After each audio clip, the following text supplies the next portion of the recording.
এই মুহূর্তে আমি আছি, এটা একটি মালটা বাগান। এটা হচ্ছে বাড়ি মালটা এক। বাড়ি মালটা এক বাংলাদেশে কিন্তু একটা জনপ্রিয় জাত।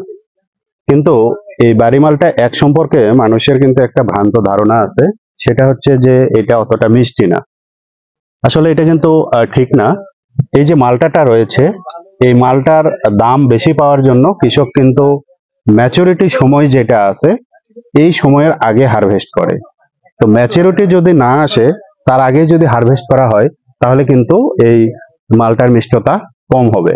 তো ম্যাচুরিটির ক্ষেত্রে আমি বলবো, যে মালটাটা ম্যাচিউর হবে, এই মালটার নিচে একটা পয়সার মতো দাগ থাকবে। এই দাগটা কিন্তু স্পষ্ট হয়ে উঠবে।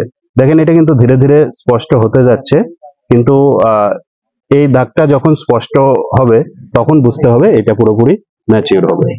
যদি আমরা সময়ের দিক দিয়ে চিন্তা করি, তাহলে এখন আগস্ট মাস, অনেকেই বাজারে কিন্তু মালটা নিয়ে আসছে। এটা কিন্তু ম্যাচুরিটির সময় না। বাড়ি মালটা এক ম্যাচুরিটি আসবে, অর্থাৎ এটা পরিপক্ক হবে সেপ্টেম্বর মাসের মাঝামাঝি দিকে। আবহাওয়ার উপর নির্ভর করে 2-4 দিন আগে পিছনে হতে পারে, কিন্তু এটা সেপ্টেম্বর মাসের মাঝামাঝি থেকে শুরু করে অক্টোবর মাস পর্যন্ত এটার ম্যাচুরিটি সময়। প্রিয় কৃষক ভাইয়েরা, যারা আপনারা বাড়ি মালটা এক চাষাবাদ করেছেন, একটু অপেক্ষা করেন। পরিপূর্ণভাবে পরিপক্ক হইলে আপনি কিন্তু এটার দাম ভালো পাবেন। এটার যে প্রকৃত টেস্ট, মিষ্টতা, সেটা আপনি পাবেন। আর তার আগে যদি আপনি হারভেস্ট করেন, তাহলে এই মালটা সম্পর্কে মানুষের একটা ভ্রান্ত ধারণা আসবে।